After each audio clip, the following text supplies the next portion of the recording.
Bonjour à tous. Nous allons poursuivre notre méditation métaphysique, on va se dire. Nous savons maintenant que la métaphysique, c'est l'étude de l'être en tant qu'être, de l'étant en tant qu'étant, du toon et on, de l'ens in quantum ens, autant d'expressions que je traduis par celle-ci, l'étude de ce qui est en tant qu'il est. Autrement dit, il s'agit de s'interroger sur l'être de l'étant. Est-ce que l'être de l'étant se trouve dans le monde intelligible de Platon? Mais alors que devient cet étant? Si l'être de Socrate est dans l'idée d'humanité, qu'est-ce que Socrate? Donc l'être de l'étant n'est pas dans le monde intelligible, en dehors de l'étant. L'être de l'étant, l'être de ce qui est, n'est pas davantage dans l'entendement, c'est-à-dire dans l'essence, dans le concept. L'étant n'est pas dans sa représentation, nous l'avons dit. L'étant est, selon Aristote, qui a gardé tout son bon sens, et pour tous ceux qui veulent garder leur bon sens, et dans l'étant lui-même, c'est l'étant lui-même. L'étant est. Socrate est. Et il s'agira aussi de s'interroger sur ce qu'est cet être, évidemment, en tant qu'être.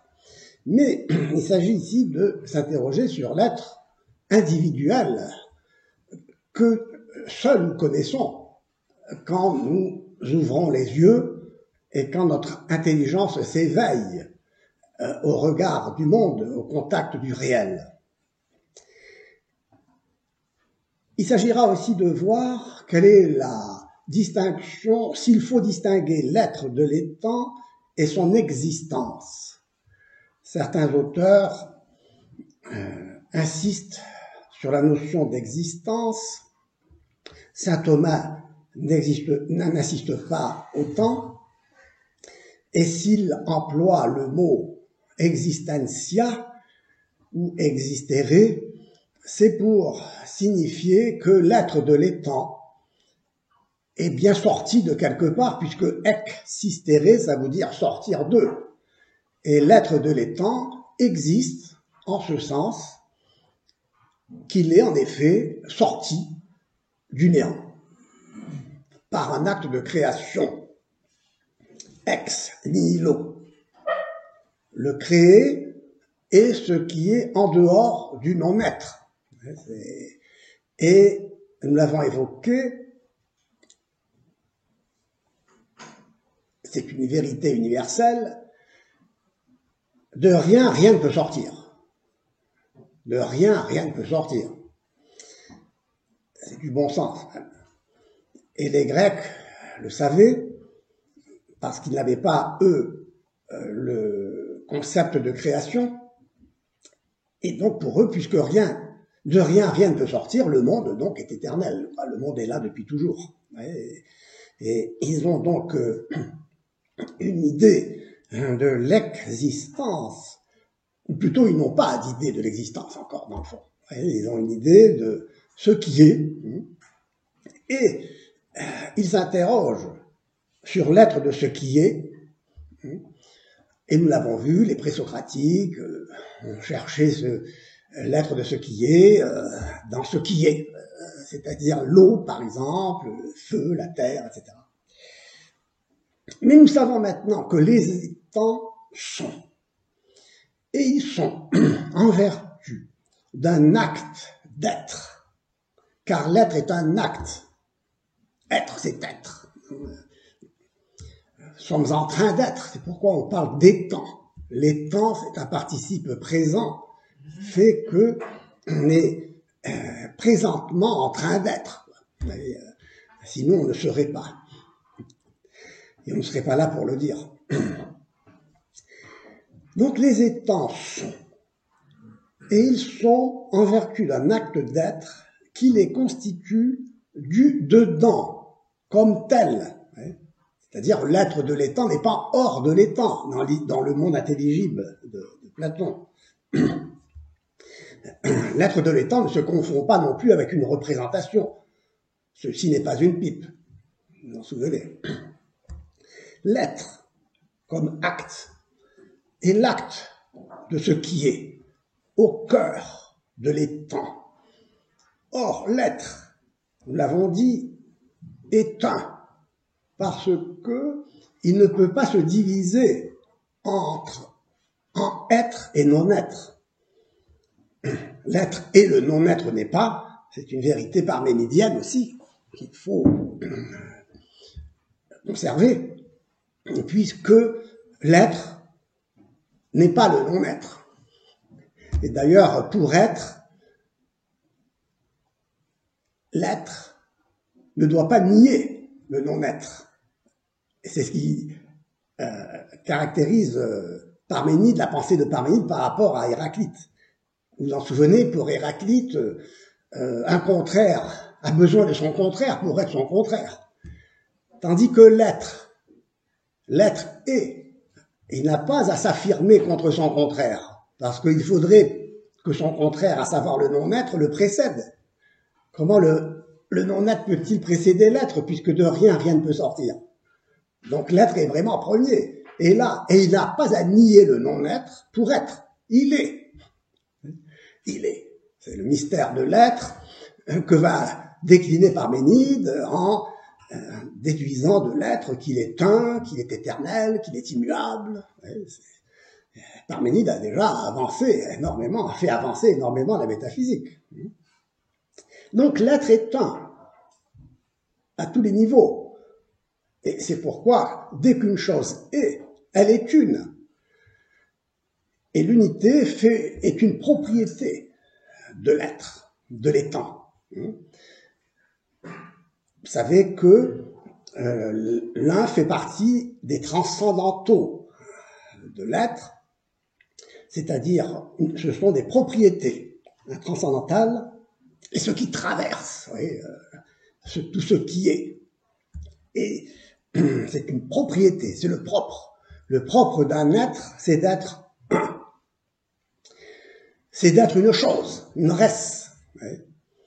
Et en tant que chose, c'est être aussi un aliquid, c'est-à-dire un aliud quid, une autre chose, c'est-à-dire une chose qui n'en est pas une autre, plus précisément. Donc un étant est, l'être de l'étant est un, c'est une chose qui n'en est pas une autre. Et pour l'intellect, cette chose, cet être, est vérité, est vrai. Parce que l'intelligence, quand elle dit ceci est réellement. Parce que l'intellect naît à lui-même, en quelque sorte, aussi au contact du réel. Et la vérité, c'est la réalité des choses. La vérité, c'est la réalité des choses. Et enfin, cinquième transcendantal, l'être de l'étant est bon pour la volonté. Celui qui est veut être. Il aime le fait d'être. Il est heureux d'être. On n'imagine même pas de ne plus être. C'est-à-dire le mystère de l'être, c'est que nous, en tant qu'étant finis, n'avons pas évidemment l'assurance de l'éternité de l'être, infini, immuable, éternel, que l'être fini pressent, si on peut dire, et qui, à partir de sa propre interrogation sur ce qu'il est lui-même, remontera de l'intérieur de lui-même, en quelque sorte, vers cet être, qui, lui, ne remonte à rien d'autre qu'à lui-même, puisqu'il n'est pas fini, il n'a pas commencé d'être. Nous faisons tous l'expérience que nous avons commencé d'être, et nous appréhendons même de finir d'être. Fort heureusement, l'être ne se réduit pas à la vie, car pour vivre, il faut être. Et souvent, c'est parce que nous appréhendons de cesser de vivre que nous craignons de cesser d'être en cessant de vivre. Ouais. Et donc, là, il faut réfléchir là-dessus. Hein. Nous vivons parce que nous sommes. Nous ne sommes pas parce que nous vivons. C'est pas la vie qui nous donne l'être. Ouais, donc ici, il y a une réflexion à poursuivre. Donc, l'être est un. Il ne se divise pas. Et c'est ce coup d'arrêt à cette division sans fin. Vous vous souvenez qu'Aristote donne en disant non, stop. La substance est là, elle résiste. Elle résiste à la division. Et l'être ne peut pas ne pas être. L'être est, il ne peut pas se diviser en autre chose. S'il y a une division pour Aristote de l'être, c'est de l'être toujours en puissance ou de l'être en acte. Bon. Ce qui fait qu'en effet, un étant est composé parce qu'il peut être ce qu'il est, mais aussi il peut ne pas être ce que l'on conçoit. On l'a dit, un étant ne se réduit pas à son essence, car l'essence qui permet de définir ce qu'est une chose n'entraîne pas l'être de cette chose. Puisqu'en effet, je peux définir, comme on l'a dit, un phénix, un centaure. Mais le centaure n'existe pas. Donc la définition ne renferme pas l'être de ce que je définis, nécessairement. Donc l'être, ici, s'ajoute à l'essence. Et l'essence relève de ce qui est en général, hein, universellement, on peut dire que Socrate est un homme, Aristote est un homme, Platon est un homme, nous sommes tous des hommes, des êtres humains, parce qu'on sait qu'un être humain, c'est un animal rationnel. Bon, aujourd'hui, il y a des théories pour lesquelles l'homme n'est plus qu'un animal, sans raison. C'est normal, puisqu'aujourd'hui, on ne croit plus en la raison. Vous vous en souvenez, on rejette la raison, on rejette l'essence, et on rejette le bébé avec l'eau du bain, et on se retrouve avec une essence à définir, une essence à réaliser, qui fait que l'homme n'est plus qu'un projet, une définition indépendante de la réalité qui s'impose, qui résiste à moi, qui fait qu'elle est ce qu'elle est, et je ne peux pas dire que ce qui est n'est pas, et que ce qui n'est pas est. Et donc, à partir du moment où je reste uniquement avec cette essence sans l'être, je peux concevoir que l'homme n'est pas uniquement un animal rationnel. Je ne peux plus concevoir que l'homme est un animal rationnel. L'homme est donc sans raison, et c'est pourquoi aujourd'hui on médite beaucoup sur l'animalité de l'animal et sur l'homme comme animal, quoi, finalement. Puisque la raison n'est plus là pour définir l'homme comme étant un animal rationnel. Et donc l'homme peut se projeter, s'inventer, dire qu'il est une femme pour des raisons culturelles. Une femme peut dire qu'elle est un homme. Et vous avez donc ici toute la doxa dominante aujourd'hui, selon la théorie du genre, n'est-ce pas, qui fait que l'homme appartient à la culture et non à la nature. Il n'y a plus de nature. Il n'y a plus de nature puisque, n'est-ce pas, donc à cette conception qui refuse la réduction de l'être à sa représentation suit aussi une crise de la représentation. Et il n'y a même plus d'essence, donc plus de représentation possible de quelque chose qui est, puisqu'il n'y a plus rien qui soit, étant donné que je reste avec une essence sans l'être. Il faut bien que je me rende compte que plus rien ne correspond à rien, quoi. Donc, je suis dans un monde virtuel, où tout s'invente, tout se projette, tout est culture. Ouais, tout est culture. Il n'y a plus de nature. Nous nous inventons. Nous nous produisons nous-mêmes, finalement, nous nous divinisons, quoi, dans le fond, dans un certain sens. Donc, contre toutes ces fadaises, dans le fond, finalement, d'une intelligence bavarde et paresseuse, et puis surtout compromise, peut-être moralement, eh bien, nous devons affirmer que l'être est, que nous sommes, nous interroger sur ce mystère de l'être, plus que de vouloir supprimer la solution en supprimant la question, c'est-à-dire en supprimant l'être tout court. Donc, au cœur de l'étant, il y a un acte d'être qui est unifiant, qui unifie tout ce que nous sommes, qui fait que nous sommes une unité qui n'est pas abstraite, mais composée de matière et de forme, de puissance et d'acte, d'essence et d'être. Il n'y a pas donc l'essence d'un côté, la matière d'un côté, la puissance d'un côté, puis de l'autre, l'être, l'acte, la forme. Il n'y a pas de séparation. Il y a une union. Et vous vous souvenez que nous avons dit que matière et forme, essence et être, s'unissent sans se confondre et se distinguent sans se séparer. Cette unité, n'est-ce pas, de cet étant composé, vient de son être. Donc, il est, l'étant est, et son être n'est pas en dehors de lui. Bon, encore une fois, dans l'essence uniquement, vous voyez, ou dans le monde intelligible, ou à inventer. Son être n'est pas à inventer. Donc l'essence donc l'étant est composé de l'essence et de son être.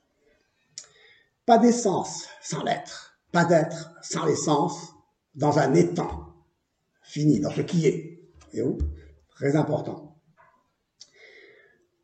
Et donc ce qui unifie l'étant, ce qui est, c'est son être. L'être de ce qui est unifie tout ce qu'il est. De telle manière que sans l'être, au cœur de l'étant, il y aurait donc cette force défaisante, vous vous en souvenez, cette énergie aveugle qui vient défaire et creuser au cœur de l'étant une séparation entre l'être et l'essence, entre la matière, la forme, bref, cet étant, n'est-ce pas, serait voué au néant, quoi. Et ce néant qui néantise, comme je le disais en parlant de Heidegger, qui emploie l'expression de nichts, nichtet.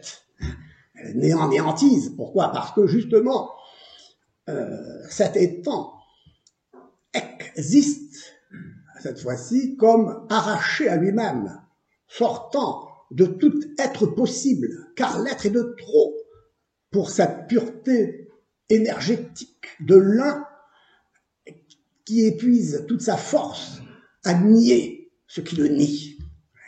Car tout ce qui s'ajouterait à l'un, n'est-ce pas, en finirait avec l'unité, la pure unité de cet un. Et c'est pourquoi, donc, tout ce monde, dans la tradition néoplatonicienne, ce monde multiple, doit se replier sur lui-même. Il est de trop pour la pureté de l'un. Vous vous en souvenez, par exemple, dans la nausée de Jean-Paul Sartre, le Roquentin qui se retrouve là, en train de s'ennuyer à être là, se considérer comme étant de trop pour l'éternité. L'éternité de quoi?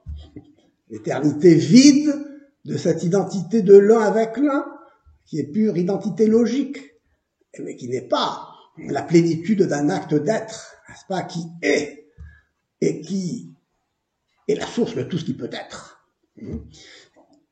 En tant que créateur, quand il s'agit évidemment de cet être, qui est l'être subsistant par soi, de toute éternité. D'ailleurs, ce qui est une source d'émerveillement sans fin, c'est que l'être soit. Non seulement on s'étonne et on s'émerveille de voir qu'il y a de l'être, et la source de l'étonnement est le fait qu'il y ait de l'être.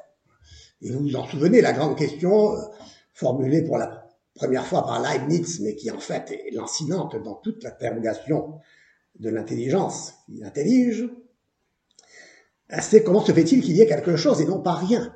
Et vous vous souvenez que la source de l'émerveillement, c'est qu'il y ait quelque chose. Et que la cause de l'angoisse, ce serait de s'interroger sur le fait qu'il n'y ait pas plutôt rien. Pourquoi n'y aurait-il pas plutôt rien? En effet, si l'un est rien, si l'un est le non-être, comment se fait-il que l'un ait perdu son unité? Comment se fait-il que l'un ait commencé à être quelque chose? Il était impossible que l'un soit. Donc, c'est l'angoisse de constater que, à vrai dire, on est de trop pour l'un, et qu'il s'agit donc de s'effrayer. Et donc, évidemment, la conséquence immédiate, c'est l'effroi, l'angoisse, parce qu'on s'aperçoit qu'en effet, on est de trop pour l'un, on doit disparaître. Alors que, dans l'émerveillement de celui qui s'étonne d'être, d'exister, il remonte à cette question qui est une source d'émerveillement, la question en elle-même. Non seulement, comment se fait-il qu'il y ait quelque chose, mais encore plus en profondeur, si vous y réfléchissez un peu, comment se fait-il que l'être soit? Dans le fond, encore plus profondément, que Dieu soit. Que Dieu soit. Il n'a jamais commencé d'être. Alors, c'est l'émerveillement dans l'émerveillement. Vous voyez, c'est la merveille des merveilles. Ouais. Et donc, on n'en sort plus de cet émerveillement. Et la vie n'est qu'émerveillement. Ouais. Au lieu de se traîner dans l'angoisse, l'inquiétude, la vie est joyeuse. Il est joyeux de vivre parce que pour vivre, il faut être et que, en effet, on existe. On est sorti de quelque part, certainement par la main de quelqu'un qui nous a posé là en dehors du non-être, parce que c'est pas moi qui me suis tiré du non-être, n'est-ce pas, comme ce chevalier, n'est-ce pas, qui a voulu se lever de terre en se tirant par les cheveux. Vous voyez, voilà. Donc c'est un émerveillement. On est, hein, celui qui est incapable de s'émerveiller d'être, de s'étonner d'être, c'est parce qu'il est préoccupé, il pense à ses petites affaires, à son souci du lendemain, et donc il vit dans le divertissement pascalien, quoi. Et donc, dans cette société agitée, n'est-ce pas, où l'homme est jeté dans ce monde, hein, sans qu'on lui demande, d'ailleurs, s'il veut bien faire ce qu'on lui demande de faire. D'ailleurs, on ne lui demande pas de faire ce qu'il veut faire. On ne lui demande pas de penser, on ne lui demande pas de savoir. On lui enseigne tous les matins à son réveil, à la radio, à la télévision, ce qu'il doit penser, ce qu'il doit savoir. Et donc, toute la question de l'être et de l'émerveillement, vous pensez que tout cela est enfoui, là, dans l'activisme, dans le divertissement. Donc, l'étude de l'être, de l'étant, nous ramène à cet étant qui est réellement. Et il est bon d'être. Être, c'est être unifié. Être, c'est être quelque chose, quelqu'un. Être ce quelqu'un, ce n'est pas être ce quelqu'un d'autre. Et être, c'est la vérité. Car la vérité, c'est la réalité des choses. Et cette réalité est bonne. Nous désirons, nous voulons être. Nous ne supportons pas l'idée même de cesser d'être. Donc, nous faisons cette expérience, en quelque sorte aussi, de l'être, tout simplement par ces transcendantaux, si l'on veut, par cette unité de vie, cette unité de tout ce que nous sommes dans la continuité, dans la permanence, dans la subsistance d'un être qui ne peut pas cesser d'être au moment où il est. Moi, où je suis, je ne peux pas dire je ne suis pas. Certes, je me rends compte que je ne suis pas éternel, que je ne suis pas immuable, que je ne suis pas, finalement, que je ne suis pas Dieu, quoi. Voilà. Et donc, on commence par savoir et découvrir ce que nous ne sommes pas. Ce que nous ne sommes pas. Oui. En découvrant ce que nous sommes. Donc, l'étude de l'être comprend des principes propres de ce qui est, de l'étant.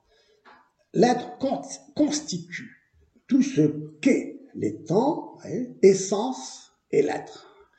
Pour un étant, être, c'est être ce qu'il est. C'est-à-dire qu'il peut se définir comme étant un homme. Un arbre ne sait pas qu'il est un arbre, comme dirait Pascal, mais il n'en est pas moins un arbre en raison de son essence d'arbre, ce qu'il est, son essence. Mais cet arbre, ce chêne là qui s'élève sous mes yeux, enfin je ne sais pas si ce sont des chênes, ça, je ne m'y connais pas en végétal. Mais bon, peu importe. Cet arbre-là, c'est bien cet arbre-ci, voilà, c'est pas l'autre à côté, quoi. Mais c'est un arbre.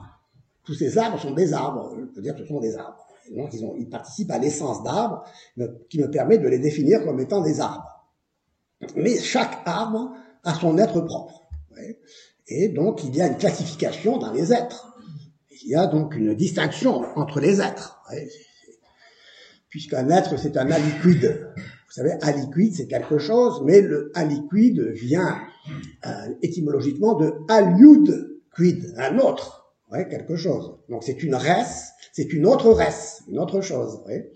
Et donc les choses ne peuvent pas se confondre entre elles, elles se distinguent entre elles. Il y a une multiplicité des temps, et il y a une diversité dans cette multiplicité où les étangs sont des étangs à différents niveaux. Il y a un étang au plus bas niveau qui est l'étang minéral. Un caillou, ce n'est pas un vivant. Et après, il y a un niveau vivant, le végétal. Le végétal, la plante, une fleur, ce n'est pas un papillon. Un papillon, déjà, c'est un animal.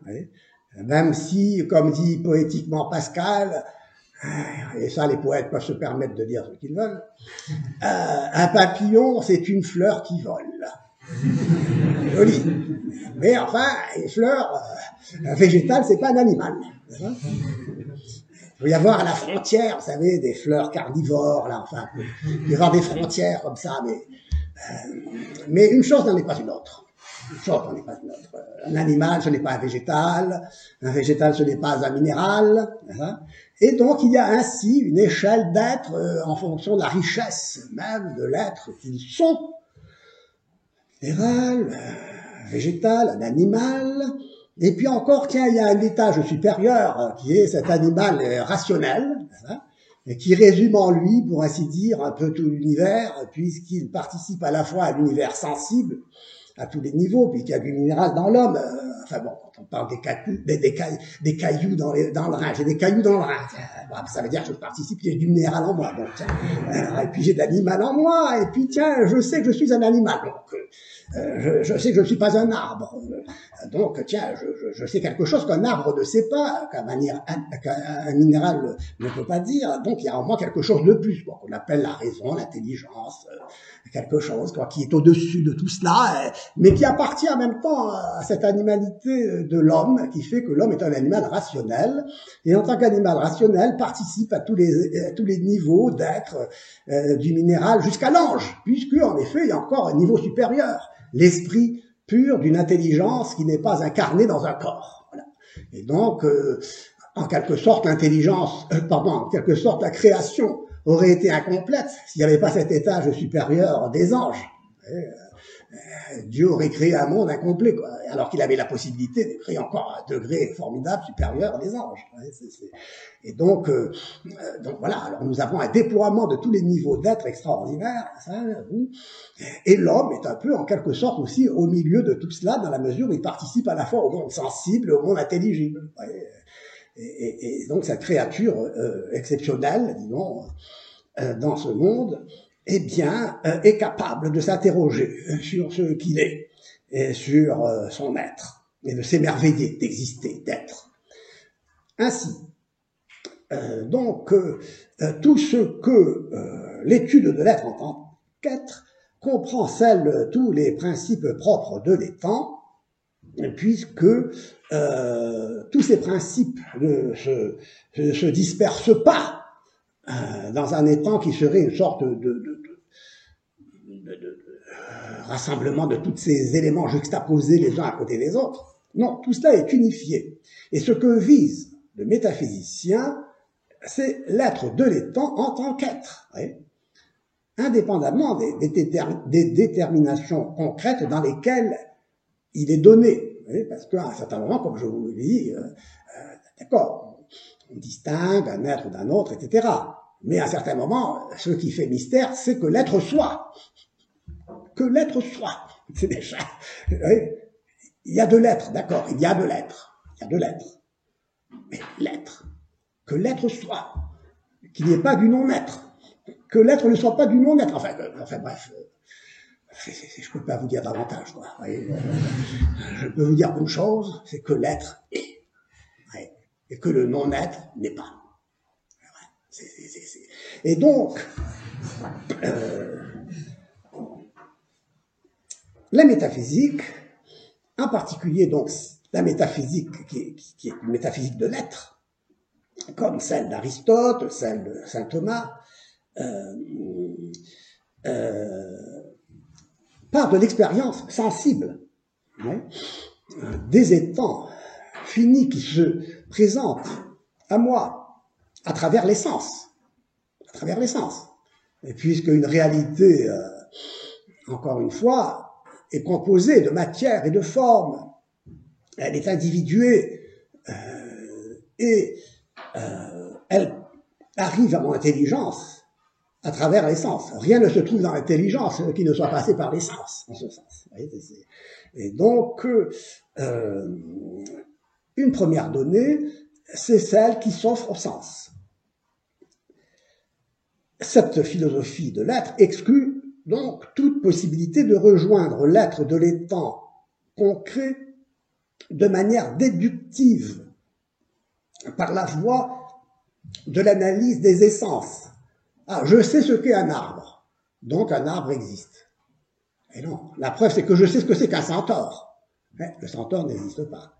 Il faut que j'expérimente par les sens l'existence de cet arbre, d'un arbre, pour dire, n'est-ce pas, que en effet, cet arbre correspond à la définition d'un arbre que je pouvais définir dans mon cabinet de travail sans avoir jamais vu un arbre d'ailleurs.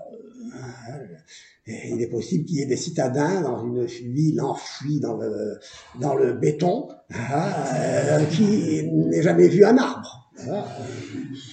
Qui est convaincu qu'il y ait des arbres qui existent, parce qu'on lui a dit qu'il y avait des arbres qui existent, on lui a décrit, on l'a défini, on a dit ce que c'est, ouais, mais il n'a jamais vu un arbre.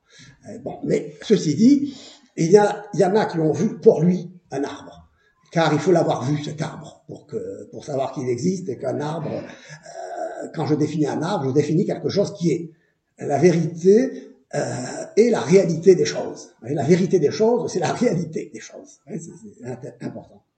Donc, cette voie déductive donc, est rejetée au profit de l'induction. Et cette voie enseigne que l'être n'est pas un accident de ce qui est, qui surgit ici comme cela, mais l'acte d'être qui est au cœur de ce qui est au cœur de ce qui est. Et sans quoi il n'y aurait pas d'étang. Il n'y aurait pas d'étang. La métaphysique peut donc affirmer et s'affirmer comme une véritable science, entre guillemets, au sens, non pas d'une science expérimentale, d'une sagesse, d'une sophia, d'un savoir. Elle peut être donc un savoir du réel, réellement réel. La métaphysique de saint Thomas diffère toutefois de celle d'Aristote, puisque ce dernier, comme je l'ai évoqué, faute de l'idée de création, en était resté au point de vue où l'être est avant tout la substance, l'ousia, au sens de ce qui est de l'essence, donc, et non au sens d'acte d'être de ce qui est. Saint Thomas d'Aquin va encore plus au fond des choses en disant qu'une substance n'est pas simplement une essence, parce qu'en effet, le mot ousia, le mot substance, se traduit essence et signifie donc, je vous l'ai déjà dit, la substance première et la substance seconde se distinguent en tant que la substance au sens d'essence générale et la substance au sens de substance particulière. Alors,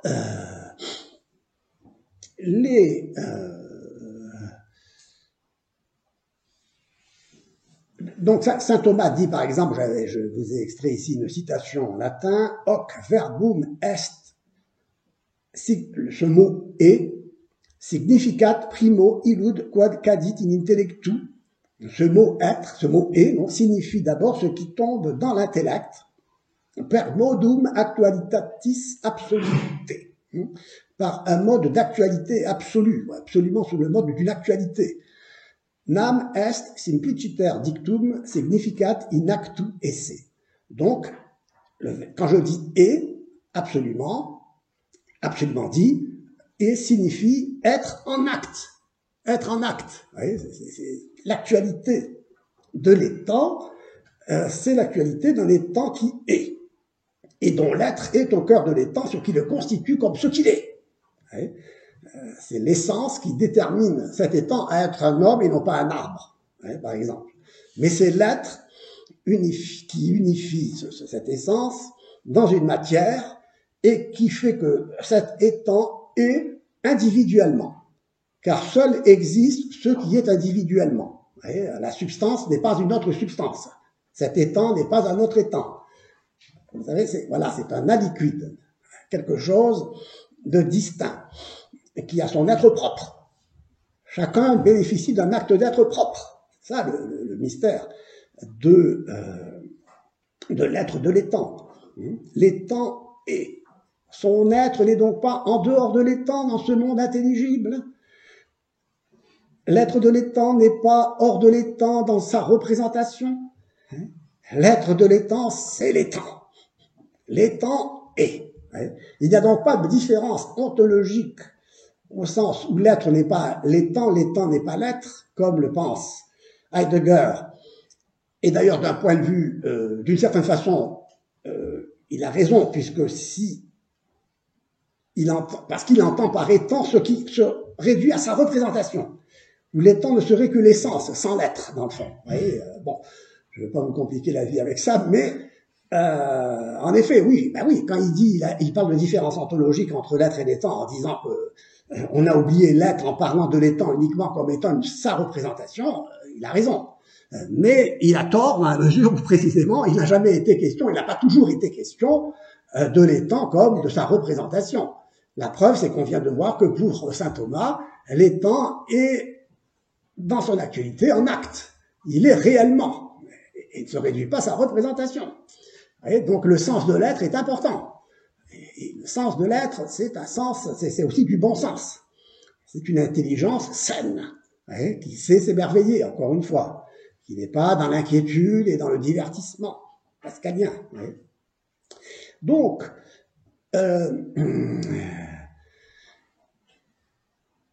il faut éviter cette confusion concernant la traduction de l'expression ousia, substance, mais ousia étant, en grec, comme essence, soit comme substance. Donc il y a ici un peu de confusion qu'il faut éviter.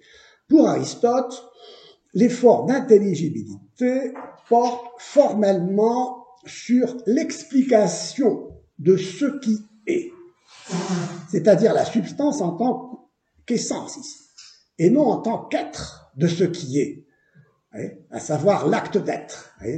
Aristote se contentait donc de savoir ce qu'est une substance, c'est-à-dire un composé de matière et de forme, et qui se divise en puissance et en acte. Alors que saint Thomas apporte à cette composition de l'étant un fondement qui est son acte d'être, qui est l'être, qui est l'acte de l'étant, l'actus entis, l'acte de l'étant. L'être est l'acte de l'étant aussi, parce que l'être est un acte qui fait être. Il fait être. D'où le mot étant, d'ailleurs, ça veut dire en train d'être, quoi. On est en train d'être. Voilà. Si on cessait si on sortait du train, eh ben, on sombrerait dans le non-être, si on peut dire. On va s'arrêter ici, c'est l'heure.